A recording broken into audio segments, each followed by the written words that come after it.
Добро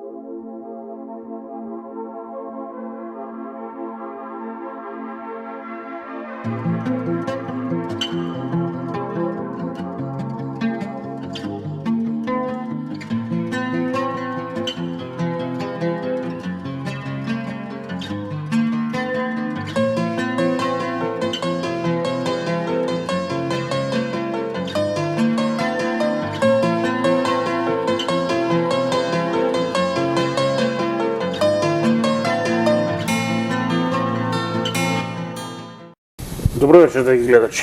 Јас сум Дардан Венецки, а вие следите емисијата Македонија мајка на светот. Тема на вечерашнава емисија е Александар III Македонски. Мој гостин, со кого ќе зборувам на оваа тема, е господинот Ниче Димовски Македон. Добро вечер и добро дојдовте. Добро вечер и добро ве нашол. Повод, односно причина, поради која се решив за оваа тема, што денес, односно текот на утрешниот ден, зависи кој датум се зема како ден на раѓањето на најславниот македонец, 21 или 22 јули, 356 година пред нашата ера, или најчесто спомнуван термин е ноќта меѓу 21 и 22. Се навршува, значи, 2371 година од неговото раѓање, од раѓањето на најславниот македонец, но можеби и најславната личност во светската историја. Ке повторам, Александар III Македонски. За него и неговото дело се потрошени илјадници тони хартија. Отпечатени делата за него отпечатени се на скоро сите познати светски јазици. Можеби повеќе е пишувано само за Исус и Библијата. Тој е еден од тројцата великани на светската историја кој заслужува да го носи епитетот велики. Инаку многумина владетели си го придодавале овој епитет велики, меѓутоа да го носи овој епитет може само оној кој што направил нешто величествено, со кое што го задвижил целото човештво за вечни времиња. Еден од нив е Александар со својата голема идеја, со својата универзална држава, светска екумена, единствена во тоа време и неповторена векови после него.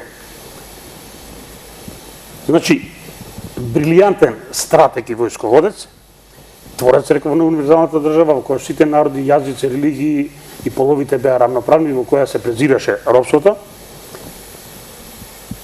Владетел кој владееше со љубов, со космополитизам и со силата на својата идеја, со примена на науката и тајните техники. Тој е човекот кој го обедини светот, народите, религиите, културите. Постулатите што тој ги постави во неговата универзална држава, денес се темелите, или на нив се темелат христијанството, Европската унија, НАТО, Обединетите нации. Тој е човекот кој со својот лик и дело го најави доаѓањето на Спасителот. И Спасителот дојде во лицето на Исус и христијанската религија. За сите овие работи вечерва ќе проговориме со мојот вечерашен гостин. Тргајќи по личност со кого најдобро и најквалитетно би го представил ликот на овој великан на македонската историја, не можев да го одминам господинот Ниче Димовски Македон. Автор е на 4 извонредни книги, ги гледате тука во студиото, во овој декор. Тоа е најголемата вистинска тајна на светот, вистина за вечноста, Бог е жив и последната ми се чини, ова беше или предпоследна, наномиче метод на законот на вистината. Се разбира, тој е автор и на стрипот за Александар Македонски, за сега единствен кај нас. Морам да кажам дека ова се најпродаваните книги во Македонија, зашто нешто и подоцна ќе кажете што е тајната на успехот на вашите дела. И за мене што е најзначајно, што најмногу ме воодушеви, тој е авторот на македонската молитва и Александар III Македонски дојде, кој што во видео, аудио запис гледачите ќе имат можност вечерва да ги видат. И за нив, велам, ќе станемат се повеќе збор подолу. Се ова што го гледате како декор во студио е дело и собственост на мојот вечерашен гостин, што од своја страна ја потврдува почита кон овој великан на македонската историја. Господине Димовски, за почеток ќе ве замолам да кажете некои основни податоци за Александар III Македонски, синот на Филип, на неговото раѓање, време, место, значење и знаците во кој е роден. Интересно како е најавен тој од универзумот. Се случиле 3 несекојдневни настани на денот на раѓањето. Значи, Парменион ги победува илирите дента, а коњот на Филип во Олимпија исто така победува на олимписките трки, да. Но уште позначено е што ноќта на 21 кон 22 се запалува едно од светските чуда, Артемидиниот храм во Ефес. Тој толку силно горел, што записите велат дека го осветлувало целото Бело море. Светлината се гледала до Пела. Тоа е нешто со кое многумина потврдуваат, велат и потврдуваат дека тоа е најава дека се раѓа еден голем цар. И токму тоа се потврдува подоцна. Големината негова е многу значења за нас македонците, дури и за целиот свет, со она што тој го носи како стратегија и останува во аналите на светската историја. Александар III Македонски е школуван човек, како сите македонски цареви, подготвуван за цар уште од мали нозе. Македонците не случајно ги поставувале своите цареви. Македонската империја е монархија, меѓутоа изборот на царот морала да го потврди војската. Тоа значи дека само најспособните можеле да ја водат државата. Така. Ова го споменувам заради тоа што некој сака да ни го наметне сваќањето, гледањето да античките македонци биле диви, неписмени, дека културата ја примиле од своите јужни соседи хелените. Сакам таа фама да ја разбијам со едно ваше изворено кажување во своите книги, изворени описи на техниките за кои што владеел и војувал Александар. Меѓутоа, пред тоа сакам да го поврзам со еден цитат на еден од најавторитативните автори од антиката, тој е римскиот историчар Плутарх, кој што напишал едно, меѓу другото, тој напишал 50 животописи за славни личности од антиката. Едно од нив е и за Александар III Македонски. Јас земав, го забележав тој цитат, тој е од неговата книга, значи за Александар Македонски, во 7-та глава, секој може да го провери. Што таму вели Плутарх? Најверојатно Александар не учел само вели етика и политика, туку навлегувал и во тајните и подлабоките науки, што филозофите ги нарекувале акроматички и епоптички, па со нив не ја запознавале широката публика. Значи, тие биле посветени само на избраните македонци и за никој друг. Откако тргнал на походот на исток, Александар дознал дека некој открил некои тајни, под наводници ќе кажам тајни, Аристотел, од овие списи, па Александар му пишува писмо. Еве како го цитира тоа Плутарх. Вели, Александар го поздравува Аристотел. Не е добро што си ги издал акроматичките списи. Со што ќе се, вели он, истакнеме од другите луѓе, ако науките на кои им се посветивме станат општа собственост. Јас повеќе сакам да се одликувам со највозвишените знаења, отколку со својата моќ с Богу. А Аристотел, да го остави мирен, му одговара. Вели дека тие науки и се и не се издадени. Зошто вика, на вистина, неговиот спис за метафизиката не може да користи ниту за настава, ниту за учење. Туку во прв ред е напишан за оние што целосно и се посветени. Значи, само за оние кои што ги разбираат овие науки. Тука ми е прашањето, ви имате изворени описи на техниките на војување и владење на Александар. Дали во овие списи, во овие записи на Плутарх се крие тајната на успехот на Александар, или можеби се во прашање тајни искриени знања кои ги користел Александар? Токму така, прекрасно прашање. Значи, поубаво прашање не би можело да има, бидејќи Александар бил многу аналитичен, имал многу моќна методологија, многу чист ум и јасна мисла на размислување. Тој користел нешто што јас го пишувам во книгите. Всушност, моите дела се засновани на неговата парадигма кој тој во тоа време ја користел. Тоа е премногу моќно. Значи, тој успевал да креира во колективната свест и да го ротне тоа во иднината, бидејќи судбина сама по себе не постои. Ние сме креатори на судбината и на идните случувања, во зависност од нашите мисли. Што правел тој? Тој, за да можам посликовито, попластично ви објаснам, ќе ви кажам, значи, што правел со неговите генерали. Пред секоја битка ги собирал и ги прашувал генералите што вие би направиле. Тие му кажувале, значи, еве, да речеме пред битката на Гавгамела, сите му кажувале поединечно кој што би направил. И тој на крајот им велел: ова што вие го говорите и другата страна го знае. Значи, ние треба да најдеме нешто што тие не би го очекувале, не би можеле да се сетат на тоа. Значи, тој веќе ги имал сите информации што другите го мислат. Зошто е тоа така, ќе ви објаснам. Затоа што информациите патуваат и тие на одредено место, на стратешко место кога се знае точно кој потек би го повлекле. Генералите што знаат од едната страна го предвидуваат и од другата страна. Тоа значи дека треба да се најде ново нешто на кое никој не би можел да се сети. Да речеме Гавгамела, неслучајно тој ги повлекува. Значи ги намалува десното и левото крило и удира на централниот дел. И така ги уништува со многу голем процент, разлика на процент на војници.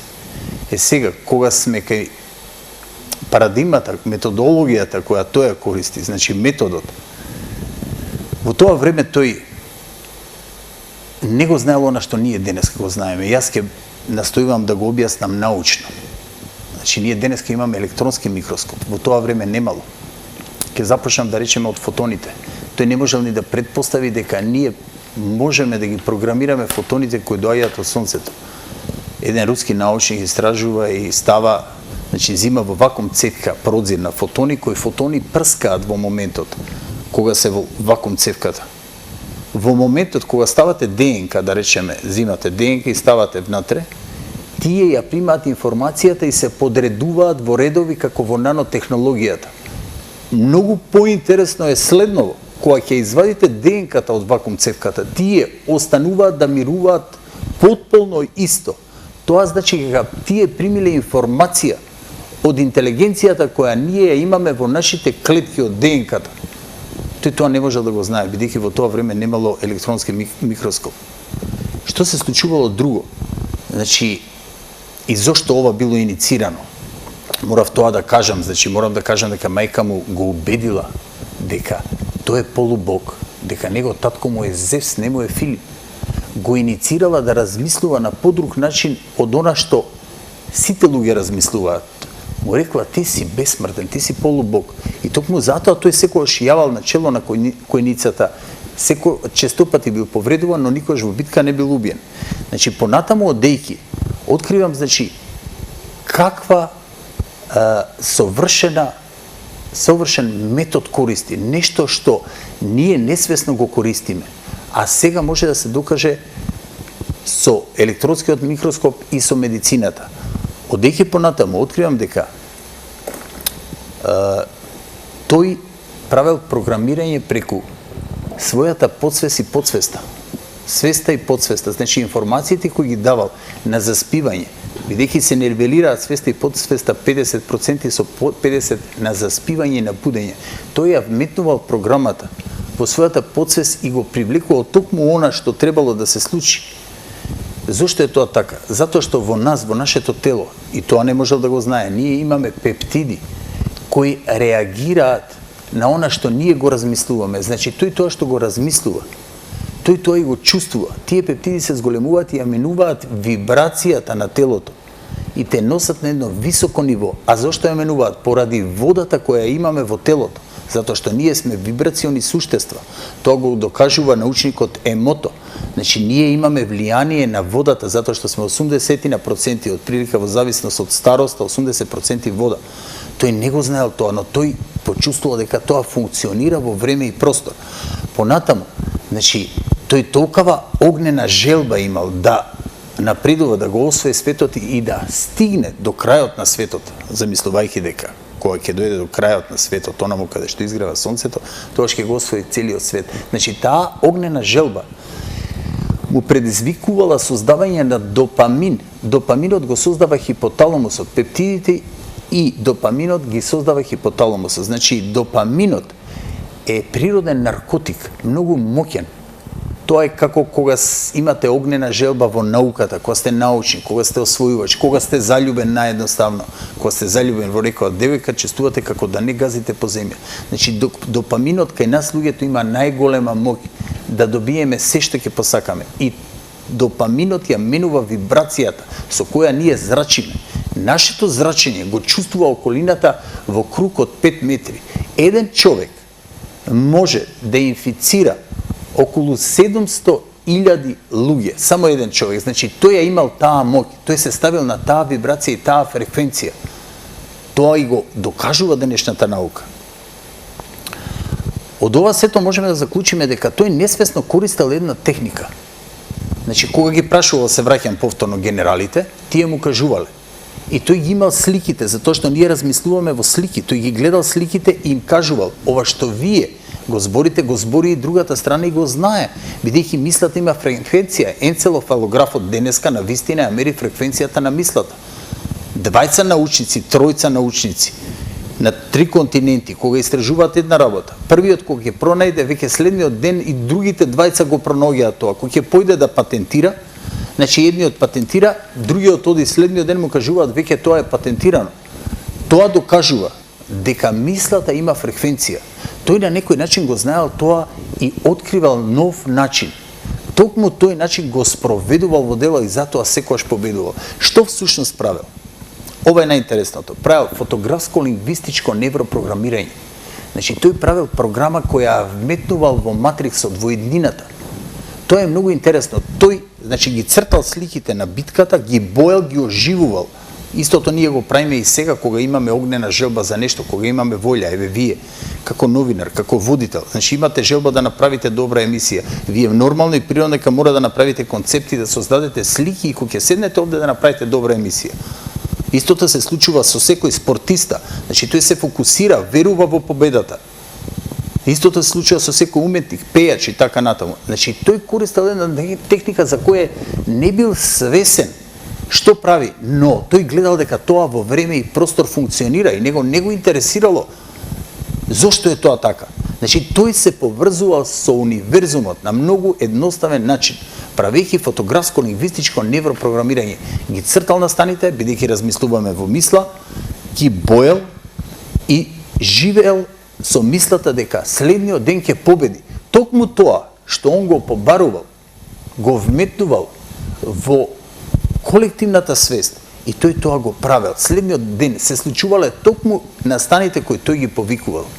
Тоа денес науката може да го потврди, затоа што ние, единствено ние луѓето, се разликуваме од животните по тоа што имаме моќ да креираме со создавање на мисли, на она што го сакаме. Значи, секој од нас е само она што се неговите мисли. И затоа во книгите велам, биди што сакаш, што се твоите мисли, тоа си ти. Значи, тој го користел наједноставното нешто. Тој бил токму тоа што биле неговите мисли. Неговата огнена желба ја вметнувал во матриксот, правел слики и ги создавал настаните како што сака. бил свесен дека судбина сама по себе не постои. Судбината ние ја пишуваме. Тоа ли е причината што Александар 10-струко или 15-струко побројна војска многу лесно победуваше?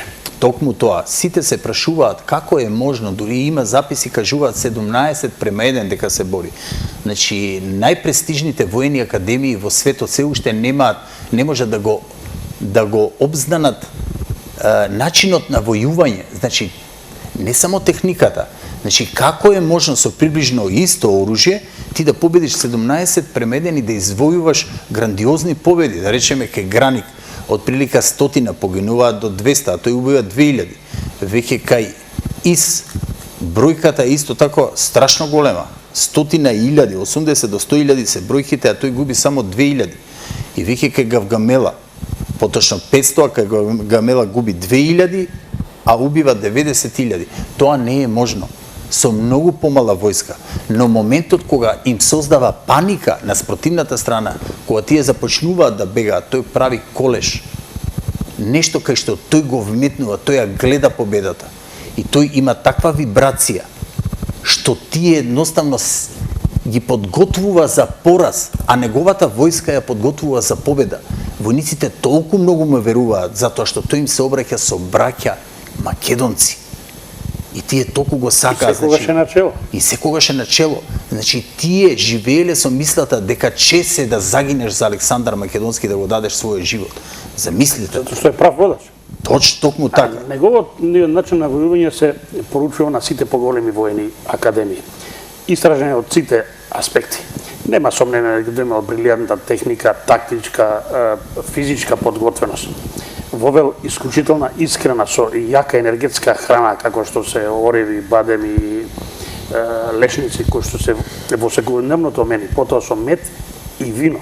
Секојдневно неговите војници тоа го имале. Имале и вежби по 50 на километри дневно, според записите, со полна воена опрема. Тоа е сеедно.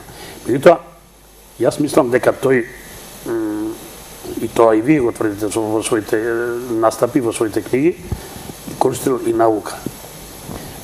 Токму еден од тие. Имал страшни офанзивни, дефанзивни оружја, затоа работел од цел тим на научници, тој во походот носи со себе 2 до 3.000 научници, па затоа го прашувале идеш во научна експедиција или да идеш во војна. Меѓутоа, тој и истражувал. Меѓутоа, и имал инженериски единици од сите родови, сите видови кои што исклучително многу му помагале во неговите војни стратегии и тактики. Еден од тие македонскиот меч. Ќе замолам режијата, првата фотографија, тоа е да го видат гледачите, тоа е мечот што е насликан на мозаиците во Пела. Еден од најубавите мозаици во свет. Тоа е познатиот македонски искривен меч. Го гледаат гледачите. Ќе замолам режијата и втората фотографија. Истиот тој меч пронеден и во Скопје. Значи, ние и овде во Скопје така го имаме. Го има и во археолошкиот музеј во Скопје. Тој е сместен. Веројатно тој е мечот од Жданец. Исклучително моќно оружје. И како трето, нашиот гостин донесе едно... Значи, еве го тој меч, го донесе и овде. Значи, тој Значи, можеме и према гледачите вака да го... Која камера е вака, веројатно се едната камера го снима. Со исклучително аеродинамична линија. Исклучителна и бодежна и сечивна моќ. Со мал удар прави страотни работи. страшно нешто. Со еден удар сече глава затоа Можете што и нешто да објасните и вие, веројатно сте го проучувале, вие сте направиле копија на тој меч. Значи, тежиштето е овде, затоа е подебел овде, ова е како сор, само поисправен, сорот е многу покосо. Значи, многу опасно оружје. Ако замавнете, дури изглобот може да ви настрада, бидејќи по инерција не можете го сопрете. Значи, со еден едноставен удар сече глава. Сече глава и може да го преполови човек на пола. Значи, ова е најопасното оружје кое луѓето може да го видат на канал Историја или на Discovery, значи најопасното оружје сабијата на Александар Македонски. Можеме. Господинот Димовски ни донесе еден материјал, снимен еве, како што тој спомна, од енглеска, Discovery или историски канал, не е битно. Ќе замолам режијата да пушти еден кус инсерт. Ќе го пуштаме во редуцирана верзија, бидејќи таму има и морбидни сцени. Молам режија, пуштете го. Да, многу морбидни сцени на вистина. Има морбидни сцени во кои оние што сакаат можат да го најдат на интернет и да погледаат со еден и тоа лабав и лежерен удар може да отсече бут со свекоска, може да отсече цела глава не на свиња од 100 кила или цела една половина да ја отсече. Тоа е моќта што ја носи ова оружје, резултат на веројатно на македонските научници, значи користел, еве доказ дека користел наука. Дека гледаат гледачите, да повторам дека светот овој меч го третира како македонски. За жал во времето на едноумието, кога Македонија, античка Македонија, античките македонци, особено Александар, беше ерес да се спомнат, овој меч беше третиран како тракиски. Имало многу оружје. Едно од тие е и ова копје. Значи, многу интересно е како тоа функционира. Значи, не е само копје како копје. Овде има една врвка која дава 50% појака инерција при фрлање. Значи, вие го фрлате копјето и со јажето давате инерција. И тоа има, значи, толкова моќ да може да пробие оклоп метален. Во тоа била моќта.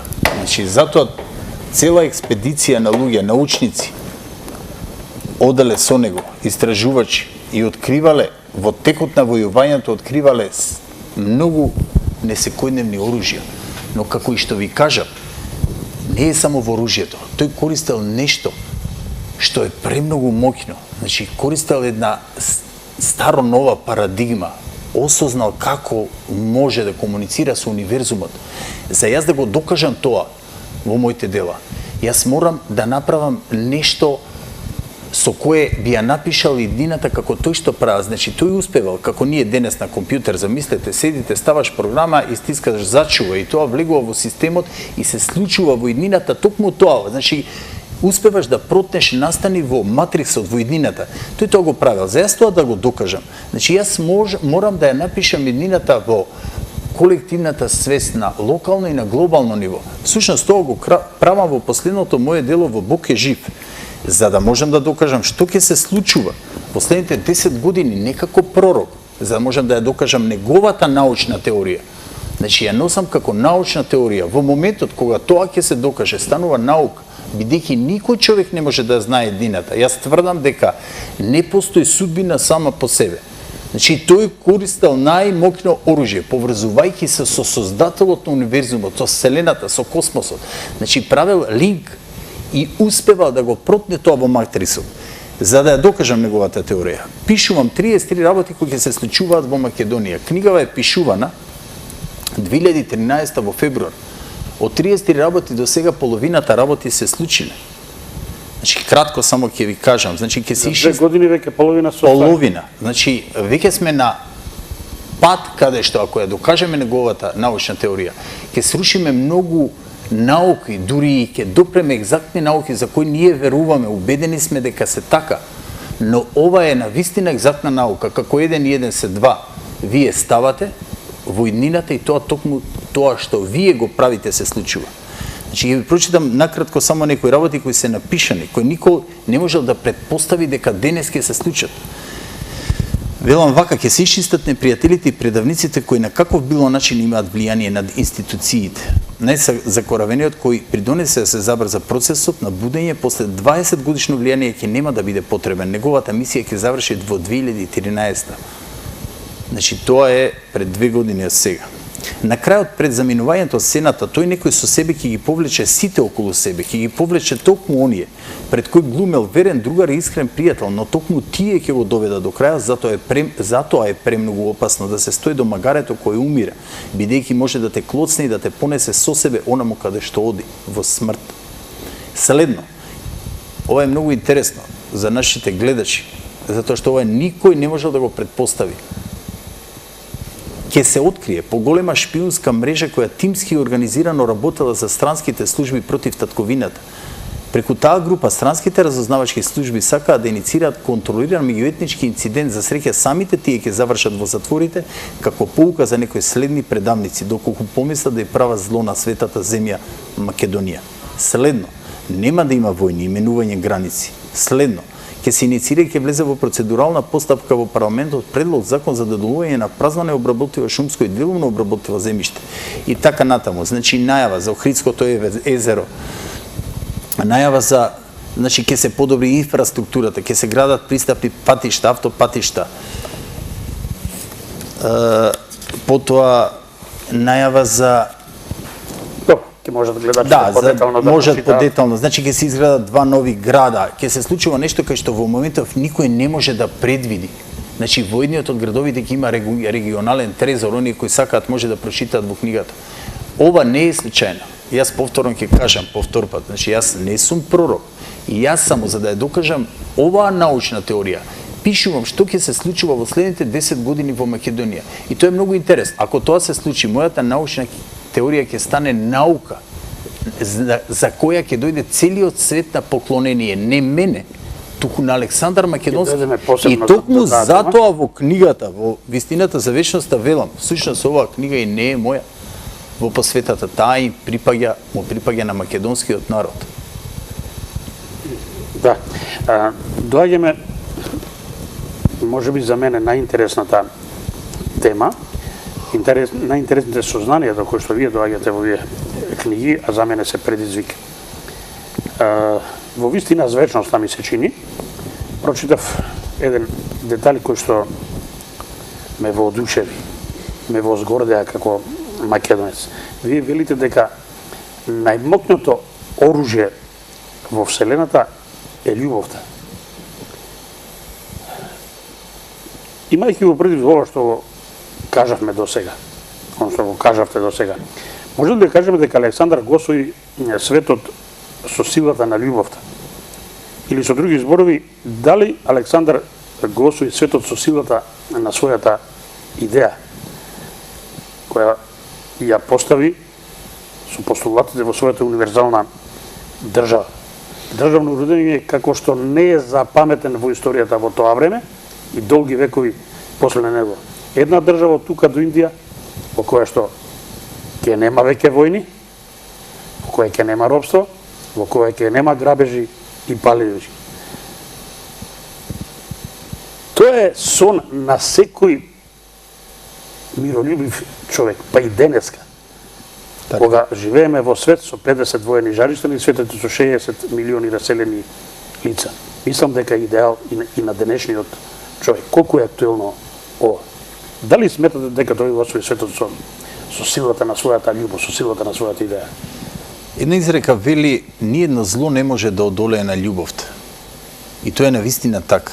Александар Македонски, кога го освојувал тогаш познатиот свет, онаму каде што не му се спротиставиле, значи не убил ни еден човек, онаму каде што се спротиставиле, уништували цели градови.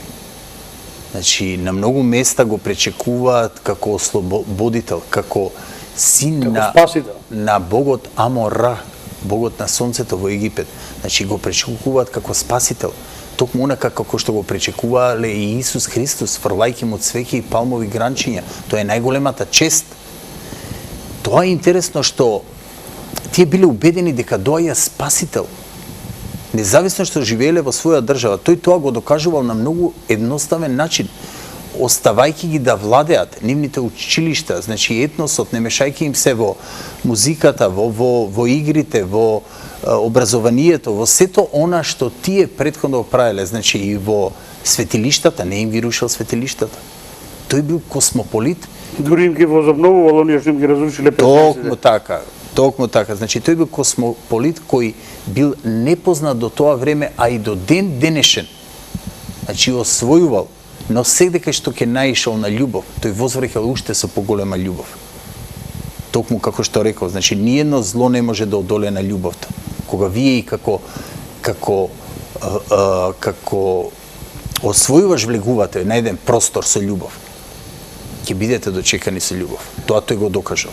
Тој практично, според ова, војувал за да никогаш повеќе нема Така е. нема војна, да се така стави е. крај на тие. Така е, често пати и тоа кажа, тој сакал да го обедини тогаш познатиот свет и на крајот пред неговата смрт, затоа и ја гради морнарицата, значи тие бродови за да ја освои Европа и веќе да нема борби, да нема војни.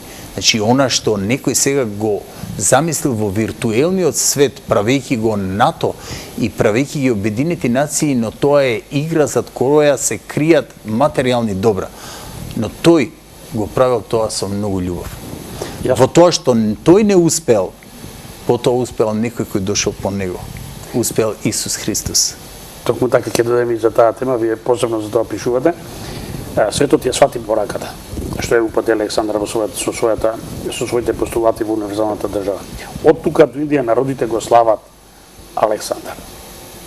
Ќе замолам режијата третата фотографија. Ова што може да го видат гледачите, тоа е гробот на Александар во македонското село во Узбекистан.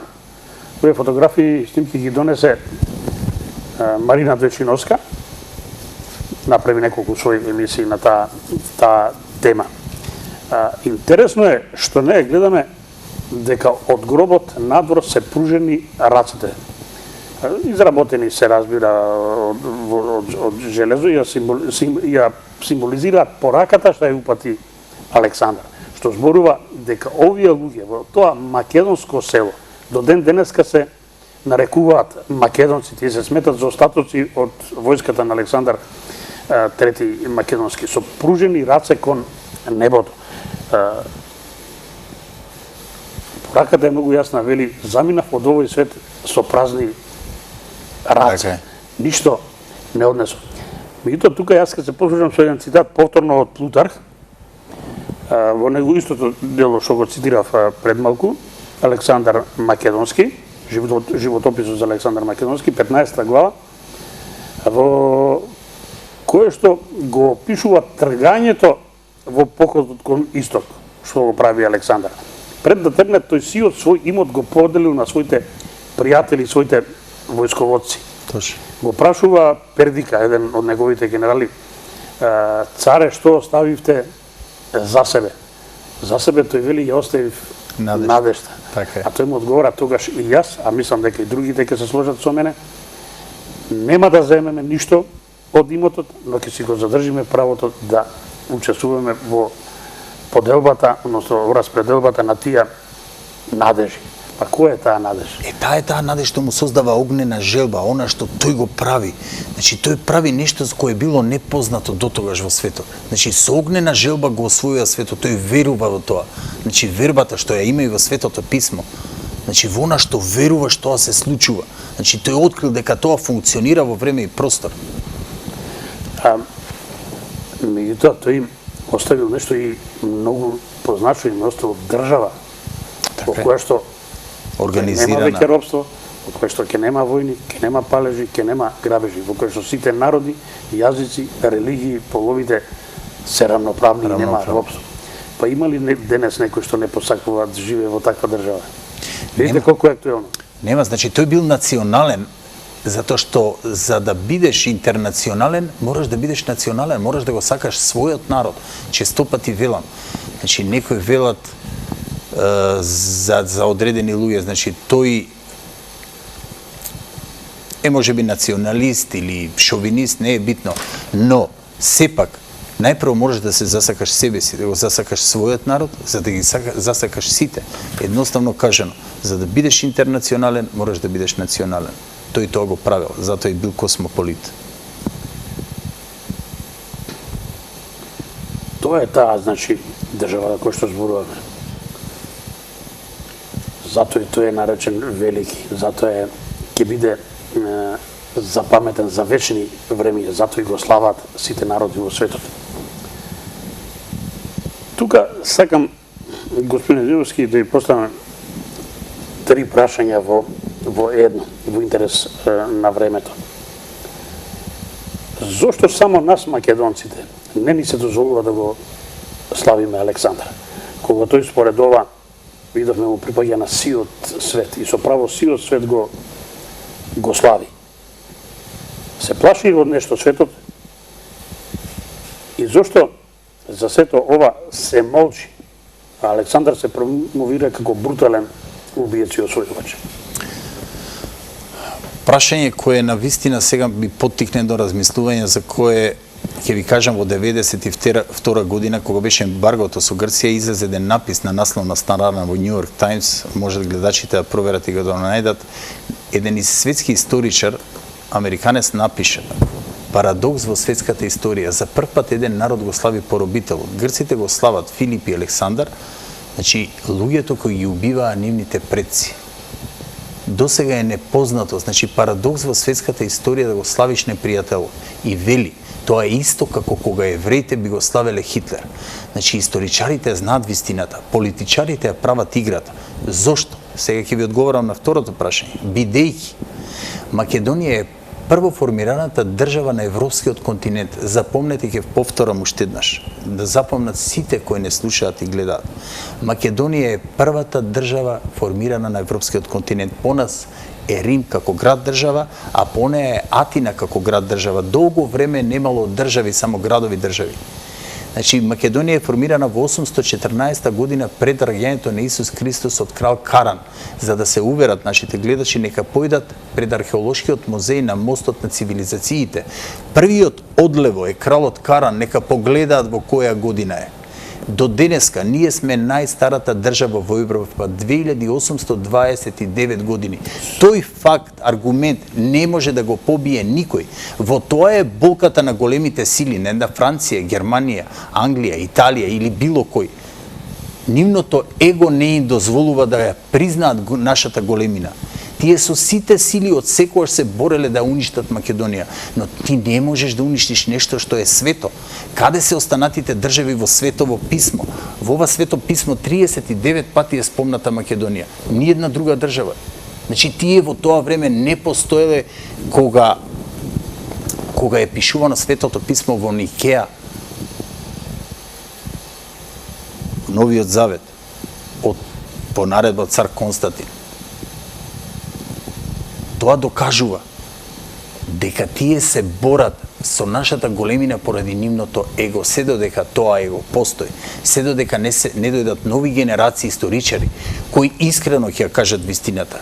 Се до тогаш ќе постои лага, но ние немаме причина да се лутиме, бидејќи природно и нормално е кога еден народ нема историја и митологија да го краде од соседните. Еве, Грците викаат дека се македонци, дека Александар е нивни, истото го прават и бугарите. На некој начин сите соседни земји го прават тоа, нашите соседни земји. Болката е во тоа што тие немаат митологија и историја, но ова е една комплексна тема во која не би навлегувал. А кој нема мора да краде? Апсолутно да точно. Апсолутно. Многу интересни, исто така многу интересно, баре едно од најинтересните теми кои што вие ги обработувате, се интересните асоциации или релации што вие ги поставувате Александар, апостол Павле, Исус, христијанството. Многу интересни врски произлегуваат од таа. Да, тоа го кажувам на многу едноставен начин. Не би сакал да допирам во догмата на црквата, почитувајќи ја, бидејќи јас сум христијанин православен, но морам да кажам, бидејќи тоа веќе го пишувам во моите дела. Значи, еднаш доаѓа една душа која сака со војна да го обедини, со љубов и војна да го обедини светот. Тоа е Александар Македонски. Кога не успева во тоа, тогаш доаѓа една нова душа. Значи, доаѓа Исус Христос, кој со љубов го обединува светот и не случајно. Значи, Александар ја припрема територијата до каде да се прошири христијанството. Замислете, сега христијанството најраширено во целиот свет по број на жители. Како што беше и најраширена неговата империја. Апсолутно. Значи, не е случајно, тој прави припрема за она што го носи Исус Христос. Значи, Исус Христос го победува светот со љубов. Искрата, огинот, точно, огинот кој Исус Христос го запалува во срцата на луѓето пред 2000 години, ден денес гори во срцата на многу христијани. А потоа доаѓа свети апостол Павле, како најава од Бога. И токму затоа не му било дозволено тоа да го прави во тогашниот свет каде што Исус го ширал, Исус предстојувал. Значи Исус не го ширал христијанството, го ширале неговите апостоли. Значи каде што тој се движал, било забрането, затоа свети апостол Павле добил насон.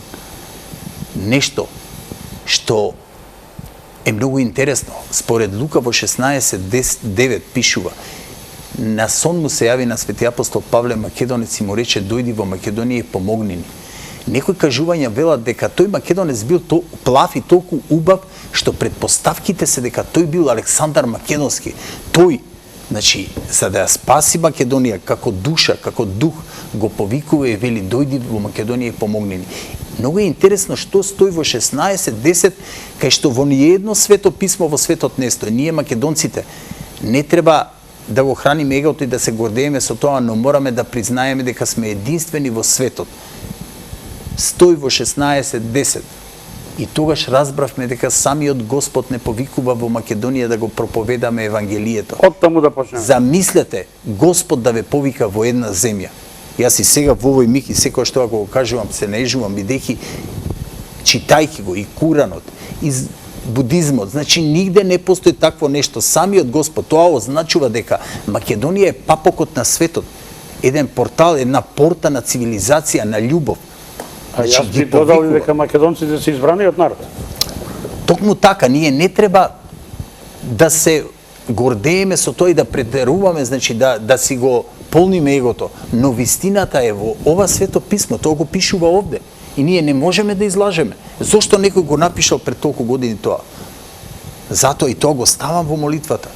Бидејќи ние сме го повикале еднаш Господ во Македонија преку Светото писмо, а во двете мои молитви јас го повикувам повторно: дојди во Македонија и помогни ни, затоа што крв во нас веќе не остана за големата мајка Македонија.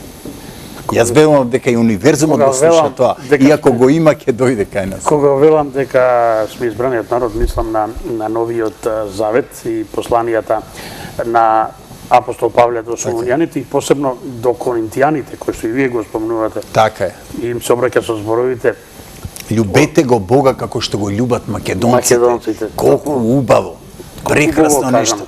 Со каква почит тој зборува за македонците. Затоа кој сака нешто повеќе може да ги прочита овие. Кога го зборев ова пред 20 години ми се подсмеваа некои луѓе што не го прочитале Светово писмо, Библијата. Сега веќе е секојдневие. Тие не сваќаат, значи колкова големина ни е дадена да бидеме први меѓу првите во светот. Со тоа доаѓаме до вашите за мене најинтересни дела молитвите. Македонската молитва и Александар III Македонски дојде.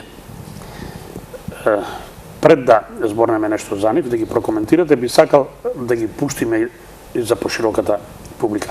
Ќе ја замолам режијата, прво македонската молитва, а потоа Александар III Македонски дојде. Траат вкупно негде околу 12-13 минути. Благословено е царството на Отецот и Синот и Светиот Дух, сега и секогаш и во сите векови.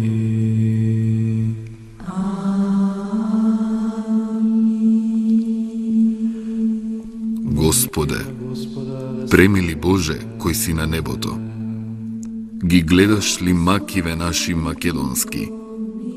Го слушаш ли плачот на нашиве мајки, татковци, браќа, сестри и децава наши, за чедата загинати за Македонија?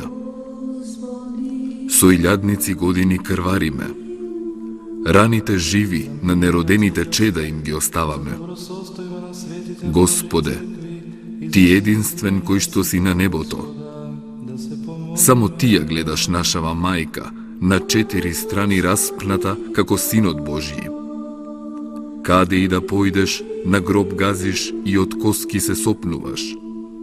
Господе, прекажи ни сега, кажи ни ја вистината, нам и на светот.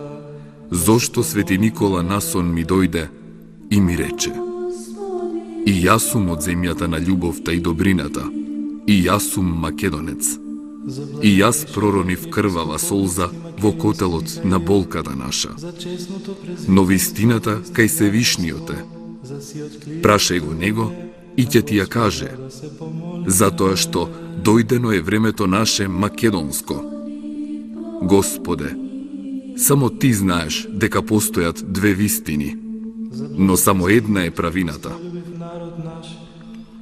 Илјадници книги по целиот свет соседиве наши поделија, со лажна историја и искривена вистина за Македонија.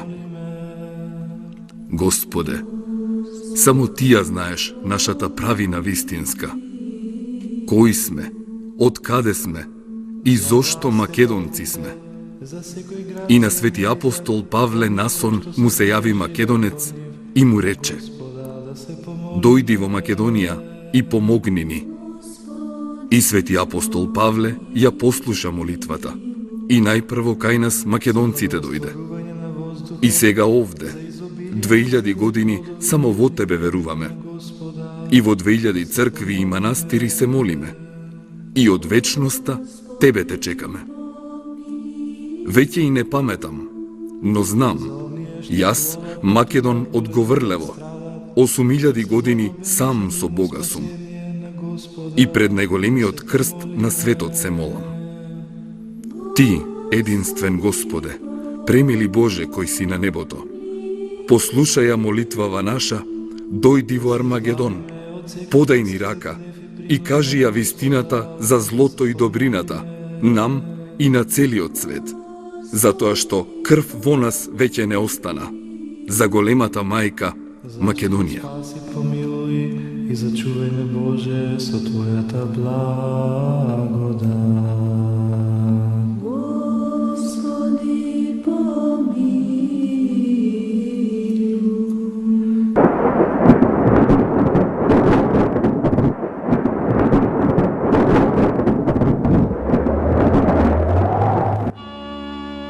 Божји благослов за вас, македонци мои. Илјадници години чекам да ме повикате. Од секогаш со вас, од вечноста, јас сега доаѓам. Јас веќе сум меѓу вас, зашто овде не постои ниту време, ниту простор. Овде кај мене времето мирува, но кај вас долу времето сега е дојдено. Да ви објаснам. Вашата мајка земја со 3 раси ја населив: бела, жолта и црна. На вас, македонците, потомците на Македон, дел од рајот ви дадов. И од кај вас започнато се до Јапонското море. Сите бели луѓе, ваши браќа се, и сите преселби од кај вас кон север започнаа: Кокино, Породин, Радобор, Ангелци, Барутница, Говрлево. Каде и да копнете, вистината ќе ја најдете. Кој сте, зошто сте и од каде сте. Зли ѓаволски души вистината со илјадници години ја прикриваа и светот го лажеа. Колку ли само страдавте и низ какви маки поминавте, затоа што јас искушенија ви праќав, но вие верни ми останавте. Чеда мои, деца на сонцето и цвеќето, благословени со радоста, љубовта и добрината, илјадници години цареви ви праќам. Вие на сите ги раздавате, за вас не оставате. Колку ли цареви овде со мене се и колку ли македонци се, толку звезди на небото се и песок во морето е. Нека пеат сите ангели, за сите кои со мене се, кои за љубов за Македонија животот за вечност го заменија и царството овде со мене го споделија. И веќе пеат сите ангели, за сите вас кои Божјата слава ја разбравте, за сите вас на кој дел од рајот ви дадов, за сите вас на кој љубов и мир ви подарив, за сите вас кои ме чекавте и дочекавте. Еве, јас сега во Македонија доаѓам. Јас сум сега меѓу вас да ви ја кажам вистинската вистина која кај вас под земја е. Гробот на Александар, царот македонски, да ви го отворам и целиот свет на поклонение да ви го донесам. Колку ли многу македонски гробови има уште да ви отворам, затоа што душите кај мене за вистината копнеат. Сакајте ги вашите најголеми непријатели, затоа што тие јас ви ги пратив најмногу да ви помогнат. Вистината за Македонија и за вас, македонците, светот да ја дознае, оти бевте први меѓу првите, најдостојни меѓу достојните. Сега е времето македонско дојдено. Целиот свет вистината да ја спознае, да види дека чест и благослове да си македонец, потомок на Македон и син на Богот на вселената. Деца мои, благословени и вечни бидете ми. Овде каде што царува сонцето и цвеќето, нека биде вечна радоста, љубовта и добрината. Меѓу вас јас сега сум благороден, во вечна Македонија. Блажено. Амин.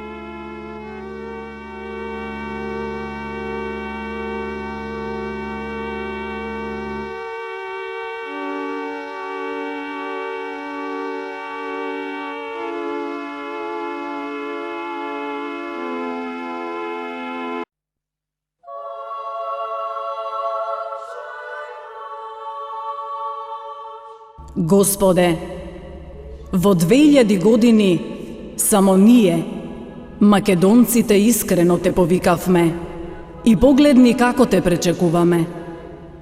Раскарани заради македонската вистина. Господе, испрати гласник, испрати ни го нашиот цар, за да им ја каже вистината на оние наши браќа и сестри, чеда Твои неополени. Отвори им ги очите и наполни им ги со љубов, за да ја видат вечната вистина за Македонија. Чистата вистина која и во Светото писмо е запишана и од која сиот свет и неверниците се плашат.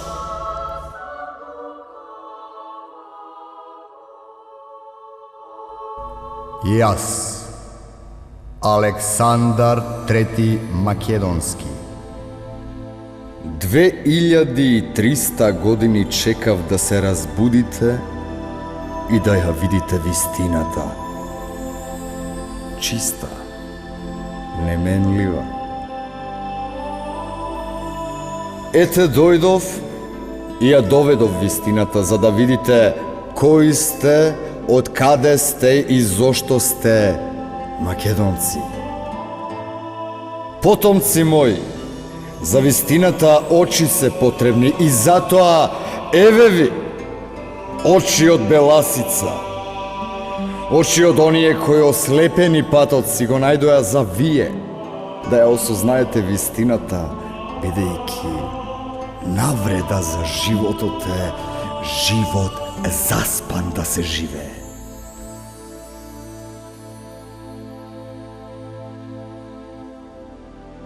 Ете, дома сум. За вистина на цел свет предочи дома сум. Во Македонија, каде Светото писмо за прв пат се отвори и вистината белден виде. На апостолот Павле, насоне му се појавив и кај нас го повикав, кај оние кои ја љубат вистината. Затоа на коринтијаните им рече: љубете го Бога, колку што го љубат македонците. Само од родените неа љубат, бегаат од неа, се срамат и само нечестивите тугинци грабаат по неа, ја пустошат, се плашат од големината на македонската вистина, што јас за вас ја сочував.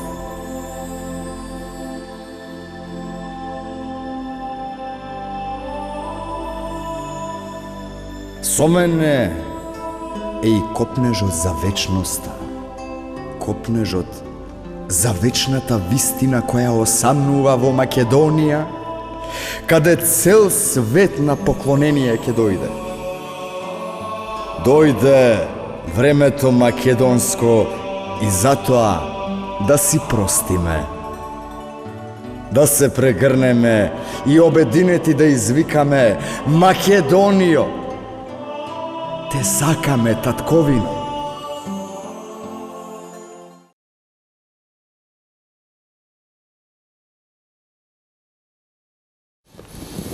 Ги проследивте, драги гледачи,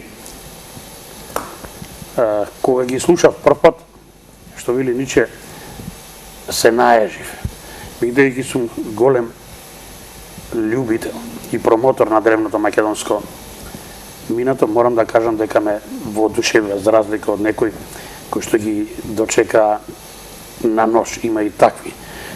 Меѓутоа, тоа е лично уверување на секој. Меѓутоа, за мене што тие што се тие содржат страотни пораки. Сета македонска вистина, сето древно македонско минато, од најдревни времења до денес, ќе ги најдете во овие 12-13 минути. За жал и суровата денешина раскарани, поделени заради македонската вистина. Распарчени, поделени токму заради таа македонска вистина.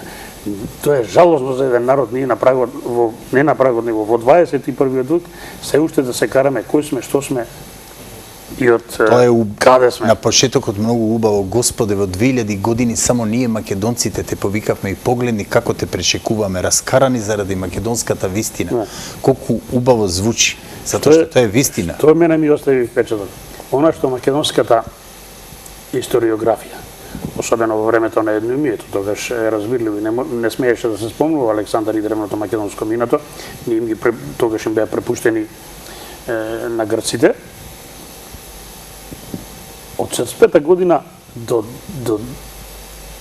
до скоро практично немаше толку факти изнесени во историските читанки, колку што вие сте успеале во вие 12-13 минути да сублимирате се што е значено, се што е суштествено, исклучително суштествено за македонската древност.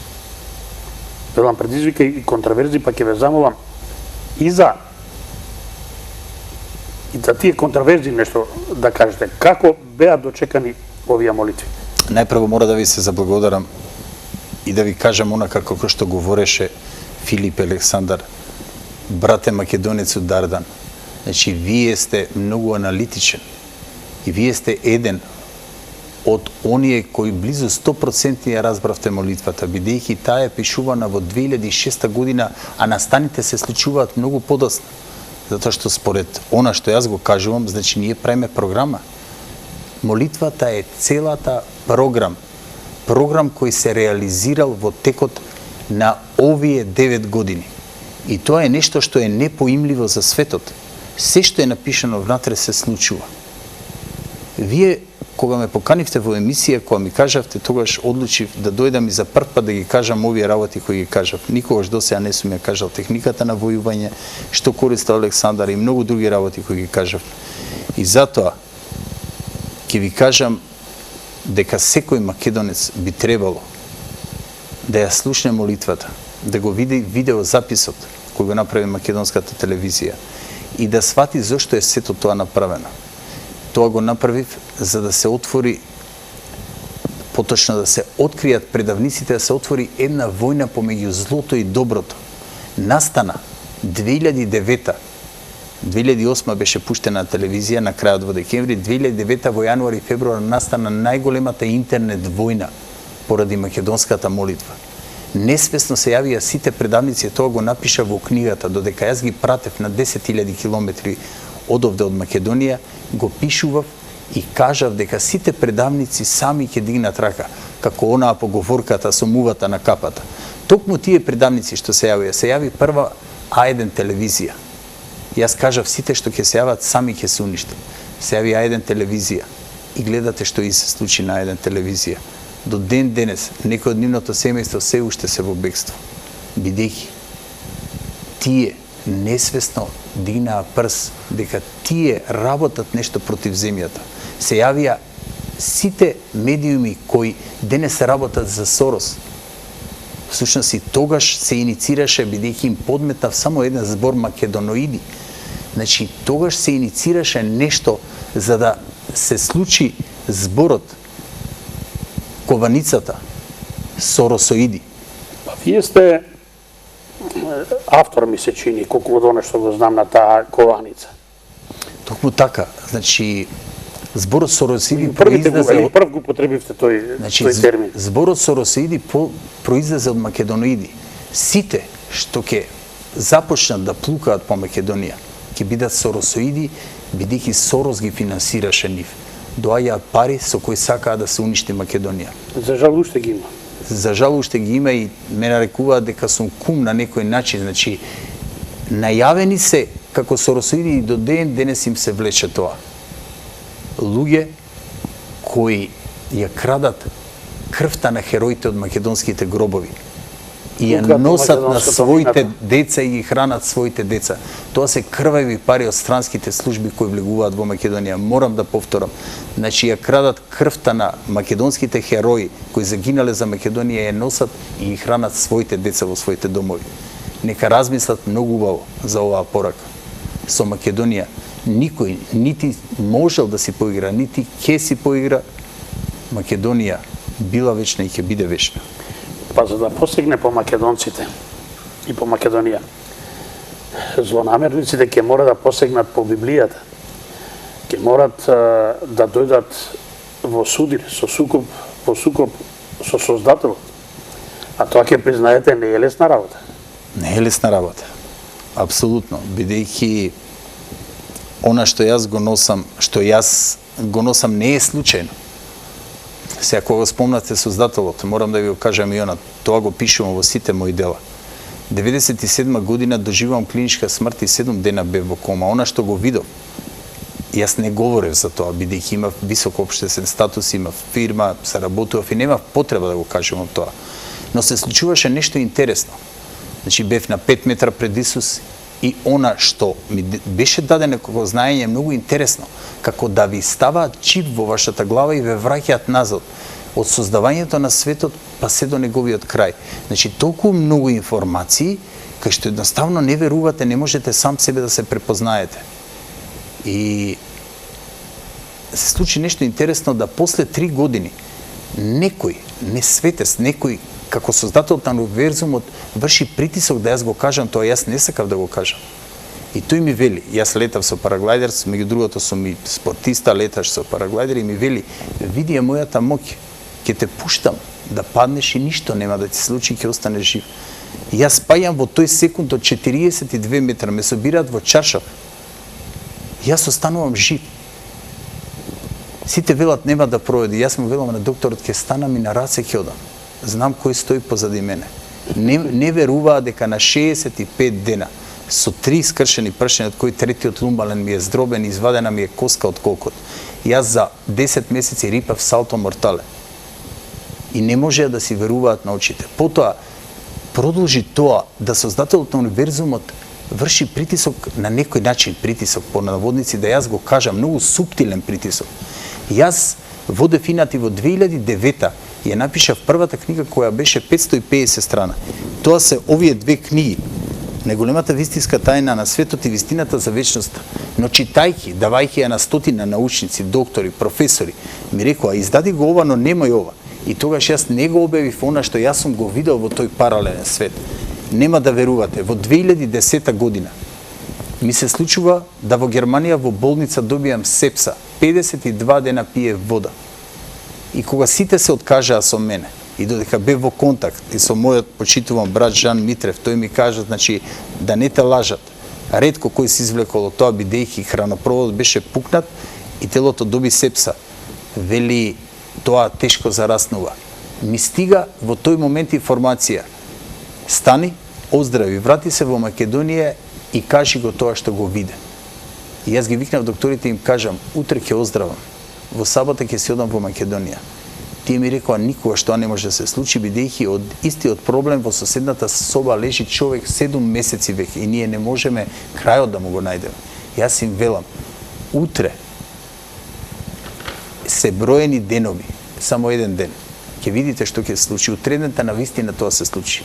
Јас станав, се вратив во Македонија и останав во таа болница, значи во Епендор, во Хамбург, една од најпрестижните болници во Европа. Останав како медицински феномен. Никој не можеше да објасни што се случило, како се залепил самиот од себе хранопроводот. Бев многу изнемаштен 2010 кон 2011 и затоа појдов и оваа книга ја напишав 2012 и тука објаснив се што сум видел во тој паралелен свет, откривајќи дека ние живееме, тие го научниците сега велат дека е биоверзум. Значи сите универзуми обстојуваат во исто време со различни фреквенции и вибрации, но ние не сме свесни за тоа, значи тоа е една поширока тема. Нешто кај што беше најавено дека ќе се случува во Македонија и токму затоа ја напишав молитвата. Интересно е тоа што стоејќи пред Исус, значи тој вели, ќе ја покажам мојата божествена енергија онаму каде што ќе се изради крст. И јас само помислувам колкав, затоа што таму е комуникацијата телепатски и тој вели, колку што се моите и твоите години. Замислете, тоа се случува во 97, а крстот се гради и во 2002. Се случува да се изгради на вистина крст на водно 66 метра. Значи прв најголем крст во светот на најголема височина во светот. Потоа следуваа многу интересни работи кои досега се имаат случајно. Тоа е нешто што е непоимливо. Јас токму затоа и не сакав да говорам за тоа, затоа што луѓето ќе кажат што говори овој. Но јас го напишав во моите дела и тоа се случи. И објаснувањето дека никој нема моќ, затоа што постои една невидлива рака како серафими која чуваат Македонија. Затоа крстот беше успорен, тој требаше во 2000-та да се изгради. Иницираа војна, бидејќи службите кои се на 4-то ниво, така ги нарекувам во моите дела, кои ги има и во ЦИА, тие им кажаа, значи, ако сега не успеете да го срушите митот за Македонија и државата, никогаш нема да успеете. Тогаш тие иницираа војна во 2001. Но, универзумот испрати порака, точно на 11 септември, на денот од 2000 години од отсекувањето на главата на Јован Крстител. И тогаш им се случи она со трговскиот центар со близначките. Тогаш овиот ЦИА им кажа, значи, верувајте, не смееме да допираме енергија која не ни е дозволена. Македонија е света земја. Тогаш американците одлучија да ја направат најголемата американска амбасада во една мала земја. Ние сме пред градија на Париз и на Њујорк, 2 милиона луѓе. Зошто е американската амбасада направена на толку голем простор и толку голема? Значи, постои причина, тоа го пишувам и во книгите. Интересни се и многу други најавувања. Значи, 86-та година е најавено младо момче кој ќе дојде и ќе ја спаси во последен миг Македонија. Замислете, точно после 20 години, тоа го пишувам во делото, доаѓа во 2006 човек кој не бил во политика и ја спасува Македонија. Тоа е благодарение на универзумот, на Господ, што ни го праќа. Значи, Груевски ќе беше сменето името и презимето, идентитетот и ние ќе се распрскавме по сите меридијани на светот и денес немаше да постоиме. Тоа го пишува во моите дела. За оние кои не веруваат, и 1000 докази се малце. За оние кои веруваат, ни еден доказ не е доволен. Да. Затоа нека видат, нека прочитаат што сум напишал во моите дела. Многу ќе се изненадат. Затоа што тоа е нешто непоимливо. Значи, Груевски е најавен како душа која ќе дојде во младо момче, која во последен миг ќе ја спаси Македонија. И не е случајно ова сега што се случува. Истото што беше во 2001 го иницираа сега во Куманово, но веќе таа енергија нема моќ, бидејќи заштитени сме со многу работи што се случуваат во Македонија, меѓу кои и најголемиот крст во светот. Верувајте, ни една служба, дури и фоките од Америка да беа во Куманово, ќе има 2, 3 и повеќе пати губителци на луѓе. Она што го направивме беше непоимливо, затоа што другата страна имаше многу извежбани луѓе, специјалци, но ние направивме чудо. Светот е запрепастен. Веќе големите сили за кои претходно ме прашавте, што толку се борат против Македонија, се свесни дека немаат сила, немаат моќ, ја губат моќта, се борат со нешто што е духовно, се борат со невидливи серафими и со еден создател на универзумот кој ја штити Македонија и кој ќе покаже нешто во Македонија, тој го пишувам во моите дела. Значи во последен момент ќе се случи едно чудо кај што целиот свет ќе се запрепасти и целиот свет ќе дојде во Македонија на поклонение. А тоа е онаа научна теорија што мора или ќе се докаже ова што сум го пишувал, или ќе кажат човеков, значи пишувал нешто што е непоимливо. Но ако се докаже, мојата научна теорија ќе стане наука. Морам да кажам, да го цитирам, Ататурк многу убаво кажал, тој рекол, животот во однос на вечноста е премногу краток, но доволно долг. Ако се остварат моите соништа, ќе се случи чудо со кое ќе се запрепасти целиот свет. Истото во моментот го правам јас. Ја носам новата научна теорија, поточно старо новата парадигма на Александар Македонски, со која ќе го запрепастиме светот. Оние чуда кои треба да се случуваат во Македонија, кои се веќе вметнати во матриксот во иднината, ќе го запрепастат светот. Значи, ќе ја промениме колективната свест, она што го направија јапонците по Втората светска војна. Значи, тие само ја променија колективната свест, тие немаат ресурси. Тие, значи, увезуваат железо, да речеме 1 тон $1,000, го продаваат за $100,000. Истото ќе го направиме ние, затоа привлекуваме инвеститори и материјални добра во моментот, а потоа ќе започне лавина на враќање на нашите луѓе кои се раселени по светот. Ќе го враќаат капиталот во Македонија, бидејќи се работи за нешто многу интересно. Создателот на универзумот стои позади еден суптилен начин на привлекување на сите убавини на љубов. Како и што кажав, ниедно зло не може да одолее на љубовта. Сакав да ве прашам, но после се ова што го искажавте, мислам дека е излишно. Што е тајната на успехот на вашите книги, и зашто се најпродавани книги на овој пазар? Мислам дека излишен е одговорот. Правата на една од вашите книги откупена е во Америка. Секој оно што е заинтересиран ги има во сите книжари, може да ги најде. За крај ќе ве прашам нешто, ќе дојде ли светот на поклонение во Македонија? Да. Ќе го најдеме ли А гробот? гробот? Морам да ви кажам дека ова што Дали верувате? Основно. Да, значи морам да ви кажам дека не случајно секое зло е за добро, велат, не случајно ова зло што се случува во моментов.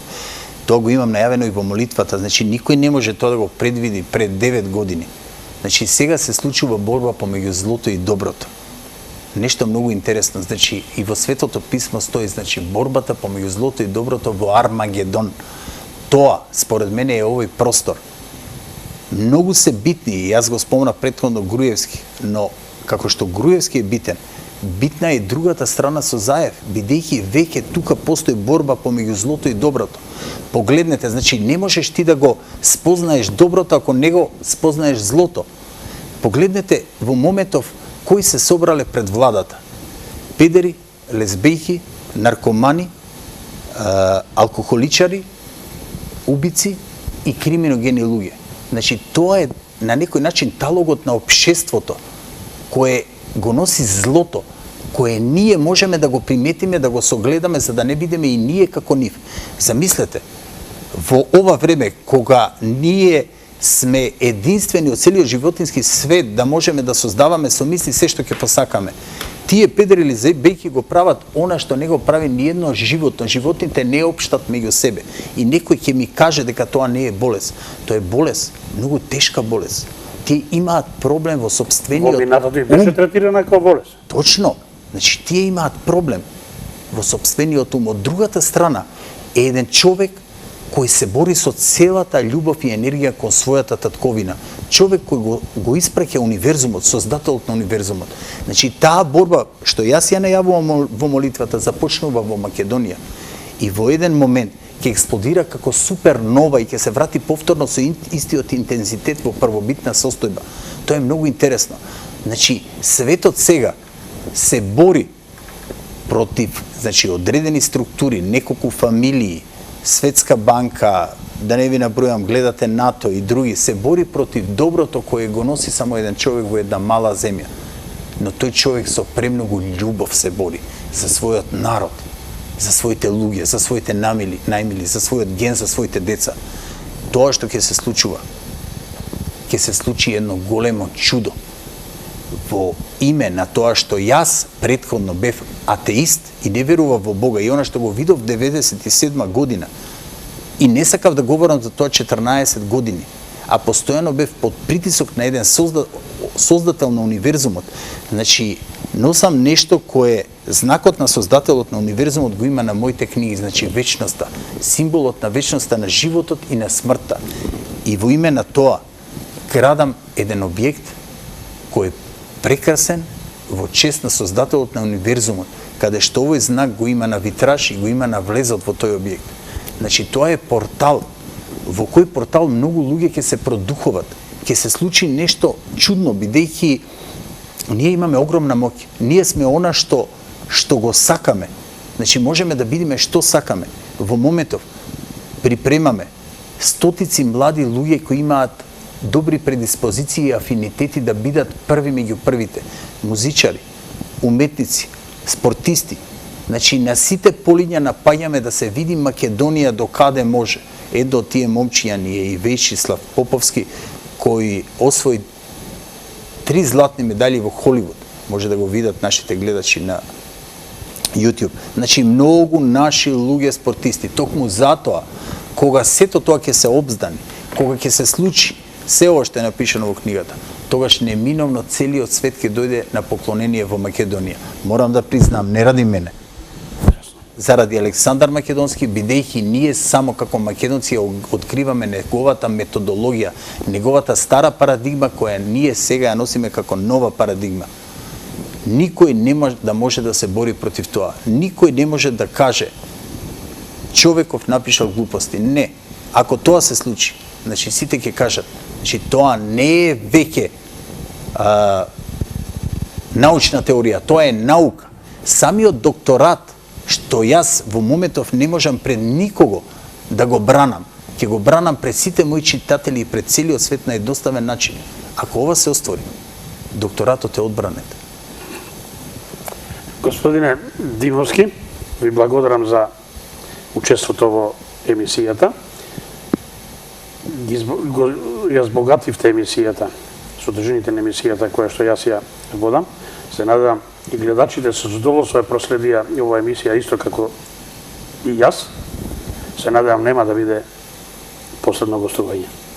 Јас ви благодарам на вас. За прв пат сум кај вас во емисија, но сум благодарен од вас како водител, бидејќи не ме прекинувавте кога треба да доискажам многу работи, затоа што секогаш поентата е во последните 5 секунди. Ако некој ве прекине, нема поента. На вистина искрено ви благодарам и вие сте еден од најдобрите водители. Чест ќе ми биде повторно да се видиме. Благодарам. И јавно ви се заблагодарувам. Да сте живи и здрави. Се надевам нема да биде последно. Благодарност уште еднаш и до гледачите. Гледајте ги репризите среда 12 часот, четврток 19:30 и недела 7 часот наутро со нови содржини и идниот вторник во 18:30.